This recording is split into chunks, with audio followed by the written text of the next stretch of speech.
everybody, and welcome to Wine Library TV. I am your host, Gary Vaynerchuk. This weekend, I spent the entire weekend doing emails. I had to really catch up, and something happened that has never happened over the last 64 months.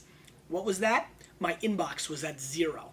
Now, as I tape this at 5:30 on Monday, unfortunately, it's well over into the hundreds, but for a few moments there on Sunday, because I sacrificed every moment from Friday, Saturday, and Sunday night, I was actually at a place I've never been before. So I hope a lot of you got emails from me. And in that exchange, a wonderful customer, to be not named today because I'm in a weird mood, asked for an episode on Corvina. And it hit me hard. Now, Corvina is a grape which is found in this wonderful area where the Valpolicellos are.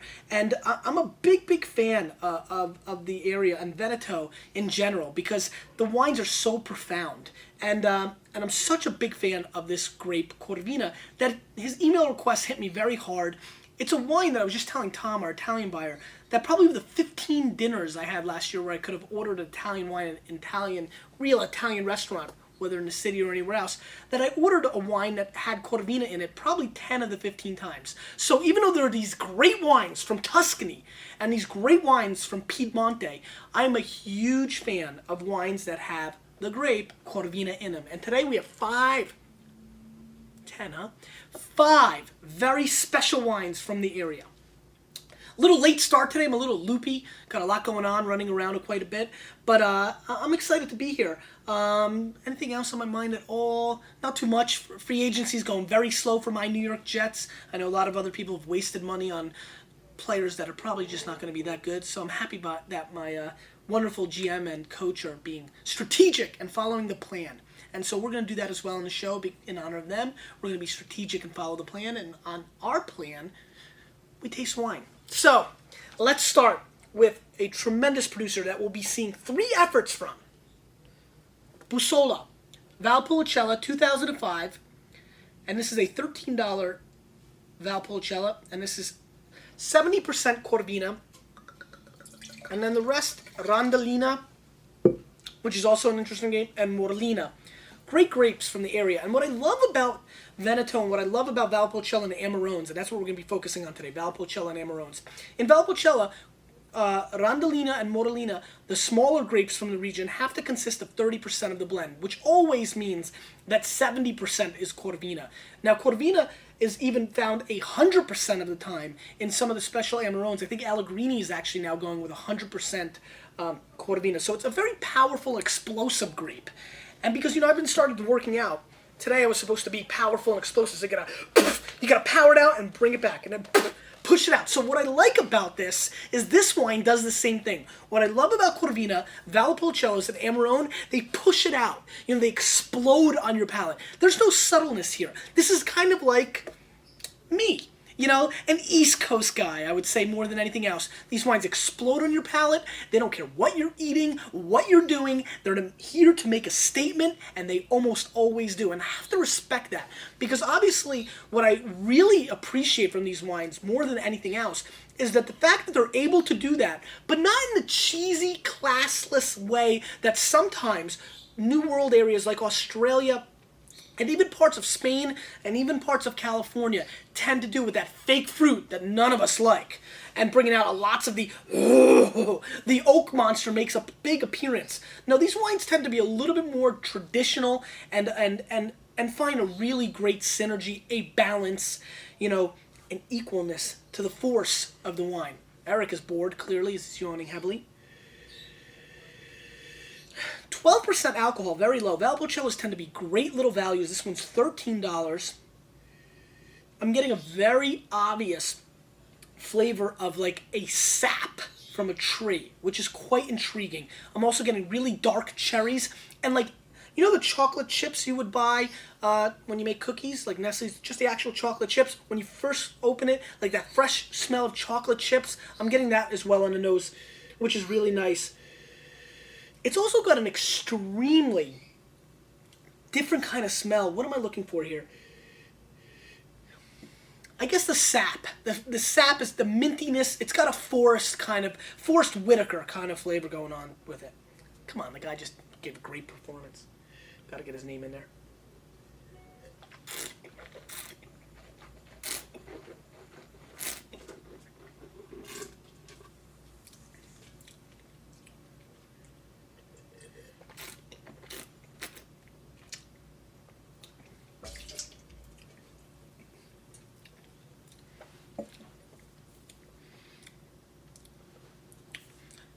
very, very young.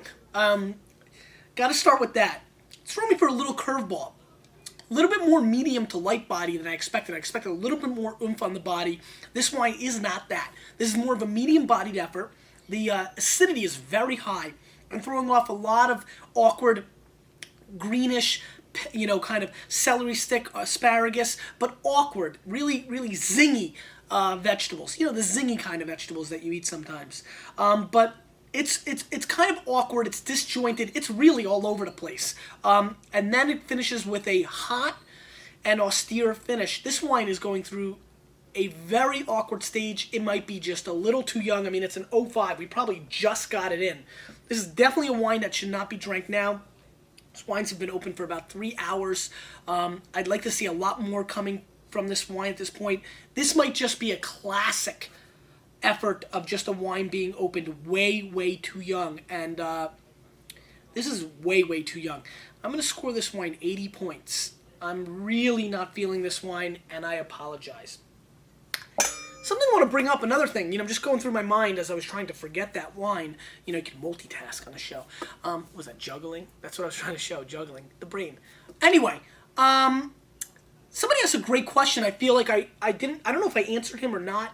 As you can tell, I'm very loopy today, but I'm going to answer everybody. Somebody asked me about decanting, how decanting's so great, but then they're kind of stuck because if their wife or their husband isn't drinking with them during the week, or that's pretty much it, or nobody else even during the weekend, if they're the only ones drinking it and they decant a great bottle of wine, they feel compelled to finish it off, which obviously knocks them out and gets them a little bit tipsy, as they say.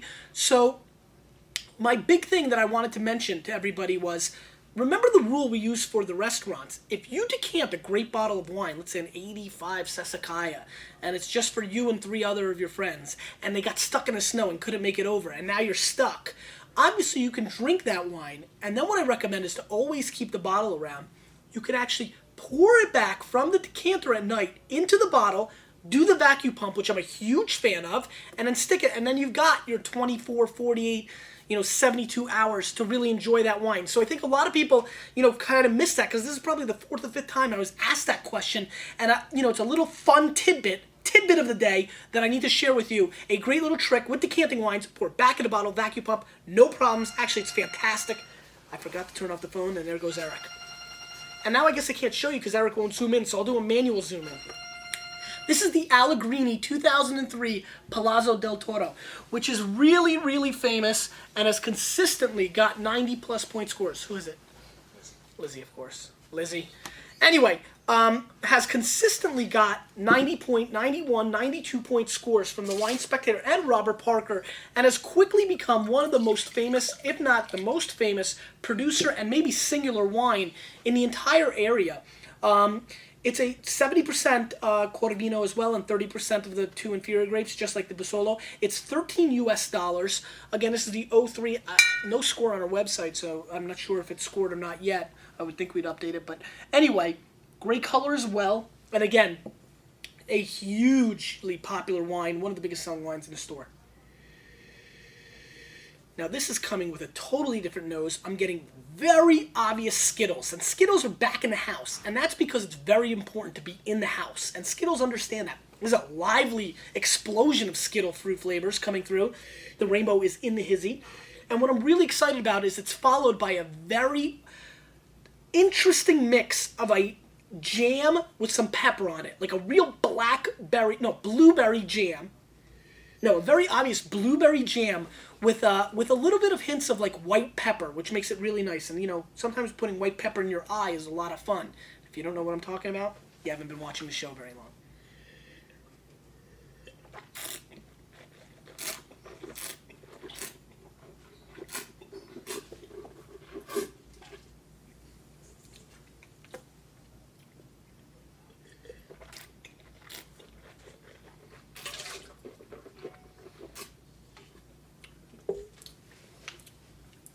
This is a nice effort. This is great full-bodiedness, much heavier than the Busolo. Great medium to full body, I would go. So it's fuller bodied, excuse me. Great structure, very polished. The oak is coming through a little bit too much. This is a newer world old world style wine. I'm getting really nice black cherry covered in milk chocolate, which is very intriguing. I'm getting wonderful, wonderful raspberry, red cassis, and even slight little hints of like insects. You know, you're getting that, you know, interesting acidity and that interesting tanginess that you sometimes get. And I always like to refer to insects because if you've ever eaten a fly with no wings, you know what I'm talking about.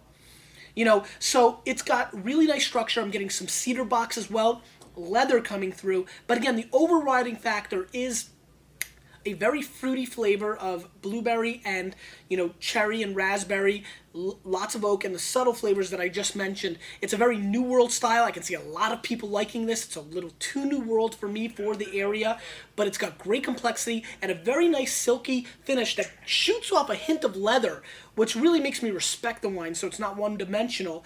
I like this effort. It's a nice wine. I'm going to score it 88 points, $13, but I'm scoring at 88 points because that's just my palate. This is a wine I can see a lot of people really liking. So, you know, and 88 is a great score too. I'm not going crazy over it, but I can see a lot of people enjoying this effort because it is it's a simple pleasure. You know, like sitting on a Sunday and watching your favorite team beat up on the dirty fish. Let's move on. Now this is the Le Ragose Valpolicella. 2000 and something, I can't see the label, vintage on it. Oh, in the back, 2003, from the La Cecina Vineyard, 13% alcohol, 20 US dollars. And again, another classic version of 70% Corvina and 30% of, let's just call them, the others. M&R. So let's see what this has to do. Now, this has been interesting. This is a $20 Valpolicella, which is pretty pricey. And we brought it into the store, and it's been flying. So I'm really excited about trying this wine. I've never had it before. And again, really nice color. Again, what doesn't have good color these days? I mean, it's a real joke. Maybe I should stop doing that. You think I should stop doing it? No. Okay, I'll still do it. Anyway, here we go.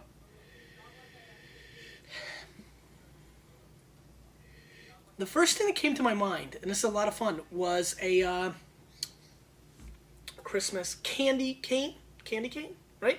Candy cane, like that peppermint, spearmint. Which one is it? Peppermint. A lot of candy cane coming through on this nose, which is quite nice. I'm getting a little bit of apricot, which is unusual in a red wine, which I'm really enjoying as well. Little hints of mint, which is really kind of exclusive to the Cabernets, so that's kind of fun. Very different kind of nose.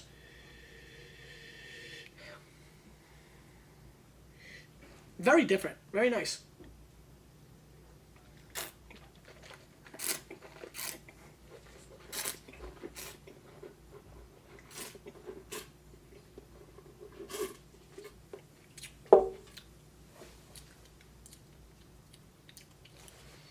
Yeah, this is nice. Oh, this is fun.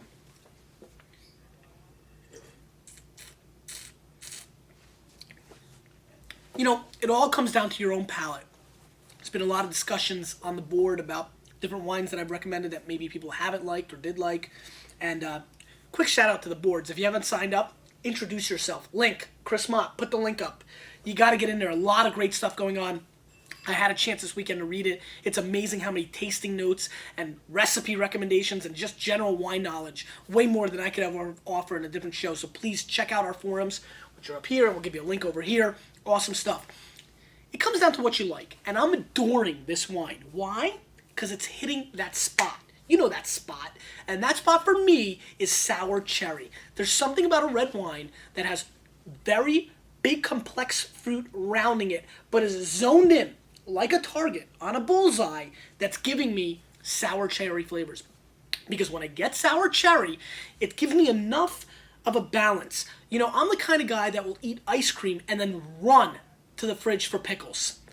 You know, it's just what I do. I don't like too much fruit, and I need something sour. I mean, you would not believe how many times I've eaten chocolate cake and then ran over and bit a pickle, or ate, you know, salad, or got a quick piece of sausage, or ate some cheese. Sugar, when it gets too much for me, just turns me off, and vice versa. And so this wine, and when I get sour cherry, it really allows me to really enjoy it, because I'm also getting, believe it or not, a smoked ham flavor in this wine. And again, because it's surrounded follow me now. We're not in the bullseye. We're in the outer levels. It's surrounded by so much fruit, like so many wines are, that I need that balance of salt or dirt or, sourness, whatever you want to call it. It's that yin and yang in my palate that's so imperative for me to really enjoy wine. And some people just like the ride of tons of fruit, and or vice versa, only like the dirty socks and the earthworms. I'm the kind of guy who really appreciates and adores perfect balance, but leaning a little bit towards the dirty socks. And so this wine does it perfectly. A traditional Italian wine drinker would adore this wine, in my opinion. In my opinion, in the 60s and 70s, these were the kind of wines that were getting the biggest scores because they really know how to deliver the real true essence of what a wine flavor profile should be, yet they'll give you a little pixie ducks. They'll throw a little sugar cane on you. They'll give you a little fruit to keep you kind of honest. They'll give you a little and that's what I'm getting out of this wine. I like this wine a whole lot. The finish lasts for 30, 40 seconds easy.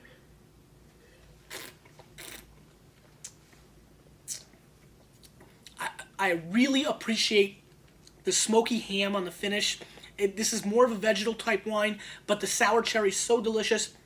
Little shots of strawberry ricocheting through my palate during the finish and the mid palate. I'm going to score this wine 90 plus points. I really enjoy it. For 20 bucks, I think this is a great buy. As a matter of fact, I'm going to go 91 points because I was kind of jipping it. The reason I was jipping it was I need to finish off with this statement. This wine is not for everybody, and if you're a huge New World fan, or even if you're a fan of Amarone, this could be a little tricky because it gets a little dirty, it gets a little funky, but boy, is it a treat, and gosh, and I had to use gosh, would this go great with food. This is the kind of wine that's so versatile. I would eat anything from grouper to a huge steak. This is the kind of wine, this is like, a Swiss Army knife. You can bring it to the party anytime. What the hell did I mean? All right, let's move on. This is the Basolo 2002, which is a tricky vintage, so I just kind of caught that. BG Amarone, 16%. Now this has Nona, which is a rare Corvina clone, and Corvina Grosso, 40% Corvinova, 25% Grosso. Rondinella rounds it out. But this is a producer that I've been really watching for a while, and I'm very impressed with his efforts. This wine is 48 US dollars, and I don't believe it's been scored yet. An Amarone, great color. Let's give it a whirl. And these wines are just totally different. I mean, this wine legitimately smells exactly like a chocolate bar with almonds. I mean, there's nothing else to say. This is a Hershey's chocolate bar with almonds. And that's why these wines are so popular. You're also getting a very heavy raisin. Classic raisin. Once again, the Minute Maid, or what did we decide that were? Sunny fruit? Sunmade. Right. What is it? Sunmade. Sunmade. The red label with the lady on it. Really classic raisin flavor coming through. I'm getting tons of chocolate as well. Nice nose. Very clean. Almost the ocean brisk coming through on the nose as well. I like it.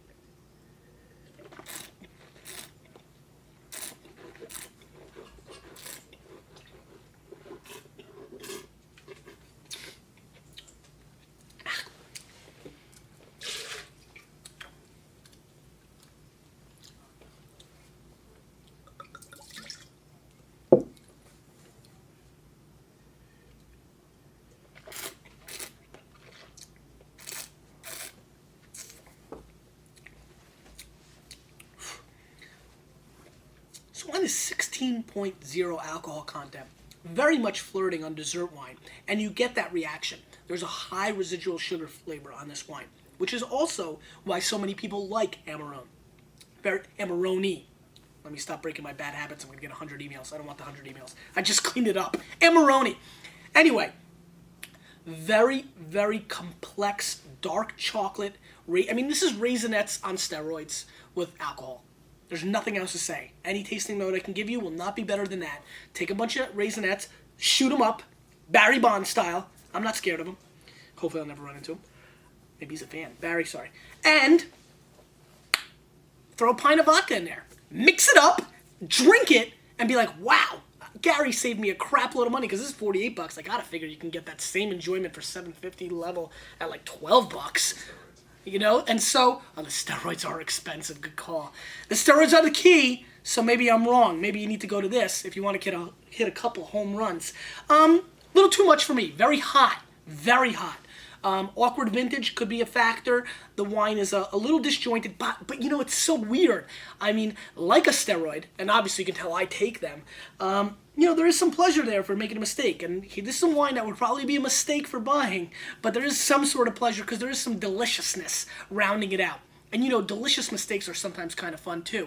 That being said, this is not my cup of tea. I'm going to go 88 points, and don't forget, we don't score based on price. So there's a lot of wines we've had that have been a fourth of the price of this wine that we think are far better. I'm going to pass on this wine pretty emphatically. Let's throw up the Z's. What the hell was that?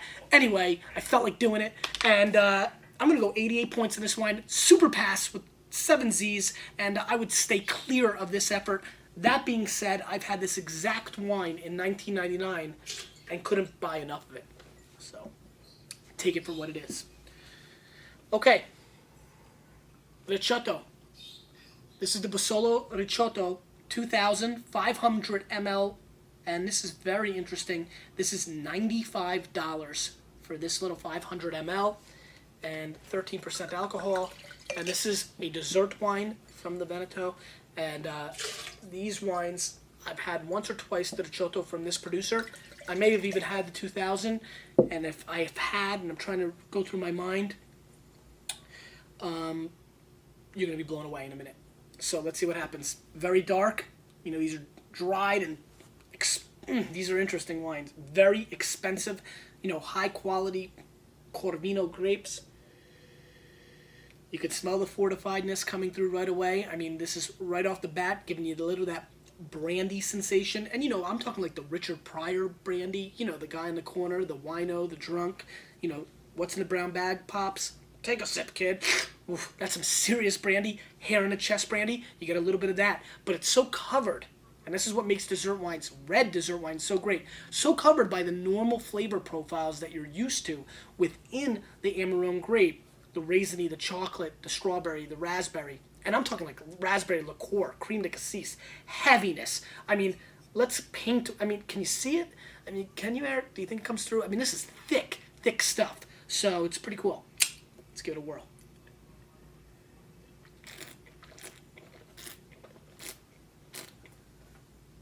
Try this. Come on. Come on. Don't be scared. Come here. Please just try a little bit of this. Please, I'm telling you. I'm telling you. Just a sip.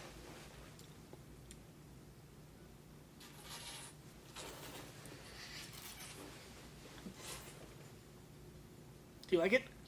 No. All right. Eric gives it a 43, but what are you spitting it out?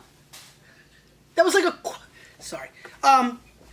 This is phenomenalness at its highest point. Now, just because Eric gave it a 44 doesn't mean anything, because I'm going to add on to it, and this wine's going to score over 100 points like that. Very, very thick. Did you feel the thickness? Very viscous flavor profile, very rich. If you are a person that can afford it, and this wine is very expensive, and you have a family member, let's say like your wife, who really, really adores chocolate, I can promise you right now, throw away all your Chateau de Chem. That's right, I told you to throw away $500 wine and replace it with the Basolo Ricciotto, because this wine is the perfect pair. This has got an enormous amount of complex fruit. Let's get into the details.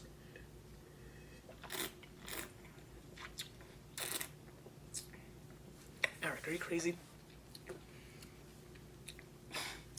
This is almost like melted down fruit at its finest. I mean, it's just like pure reduction. Very thick, very viscous of blackberries, blackcurrant, black raspberries in the hizzy. You know, just very dark fruit, plums. Wow. Hints of round chocolate on the finish. Still tasting the wine. 2 minutes on your palate, minimum on the finish. Very huge structure. Cinnamon coming through.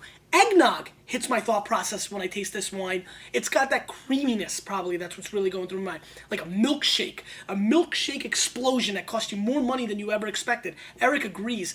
This wine is outstanding. This is classic dessert wine.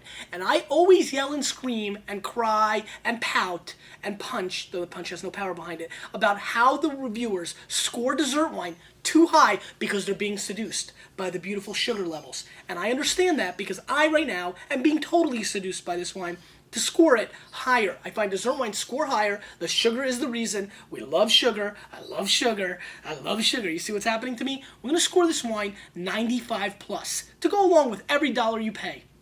$1 a point. Might not work so much on some $12 or $13 wines, and probably the average is not so good. But that all being said, this is a world-class dessert wine. This is the kind of wine that maybe the third or fourth wine in the history of Wine Library TV that I will drink a little bit more after we're done tasting because it's so phenomenal. The sweetness is huge. Love this wine. Question of the day. What are you seduced by? Because you, with a little bit of me, and a little bit of sugar. Man, I love sugar. I've been on a diet, no soda for me. We're changing the wine world, aren't we?